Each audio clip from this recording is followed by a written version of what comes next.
बांग्लादेश रे प्रशिक्षण नेउछंती आतंकी गोष्ठी 250 रु अधिक लोकंकु नेई होईछि दल। पाकिस्तान आतंकवादी देउछंती ट्रेनिंग। बांग्लादेश रु रही भारत को टार्गेट करुछि पाकिस्तान। भारत और बांग्लादेश सीमा रे पाखापाखि 20 रु 22 स्थान रे आतंकवादी को आड्डा करा जायछि। एठरे बांग्लादेश रो रोहिंग्या जातिर लोकंकु ट्रेनिंग दिया जाउछि। एमानंक सहायता रे देश रे आक्रमण करबाकू प्रयास करुछि पाकिस्तान। जेउ काम निजे करि पार नथिला बांग्लादेश सहायता रे करबा पई चेष्टा चलाइछि पड़ोसी राष्ट्र। पाखापाखि 250 रोहिंग्या लोकंकु ट्रेनिंग देउछि। प्लानिंग अनुसार प्रथमे एमाने बांग्लादेश रे हिंदुक विरोध करी आंदोलन करिवे। परे समस्तक ध्यान हटाई भारत रे प्रवेश करिवे बोली कहा जाउछि। मात्र कौन रही पाकिस्तान मास्टर प्लान यह एबे भी एक सस्पेंस रही। बांग्लादेश और भारत सीमार किछि लोक ट्रेनिंग करुवार देखा जायछि। सूचना मुताबक यार योजना किपर थिला आसंतु जानिबा।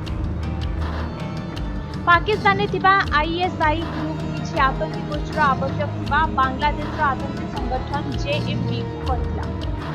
एने जेएमबी को टंका मध्य पठाइथिला आईएसआई ग्रुप। परे जमातुल मुजाहिदीन आतंकी गोष्ठी अनेक रोहिंग्या लोकंकु एही दल रे शामिल करथिला। सेमानक ट्रेनिंग सह पैसा मध्य मिलिबो बोली कहा जायतिला। पाखापाखि 250 लोकंकु आईएसआई पई प्रस्तुत करि सारिथिला बांग्लादेश आतंकी दल। रोहिंग्यांक सहायता रे पाकिस्तान प्रधानमंत्री शहबाज शरीफ एक नुआ चाल खेलिबाकू जाउछन्ति। एमानक सहायता रे काश्मीर रे अशांत परिस्थिति सृष्टि हेबो बोली कहा जाउछि।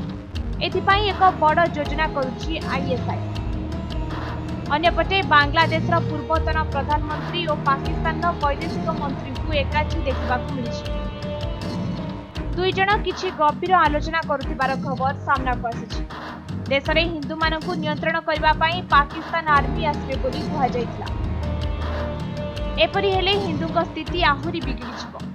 तेबे एथिरु जणा पडुछि कि दुई देश भितर एबे घनिष्ठ बंधुता रहिछि। या छड़ा दुई देश मिसी भारत को टार्गेट करुवा सफा सफा जना पड़ुछि। ब्यूरो रिपोर्ट समय।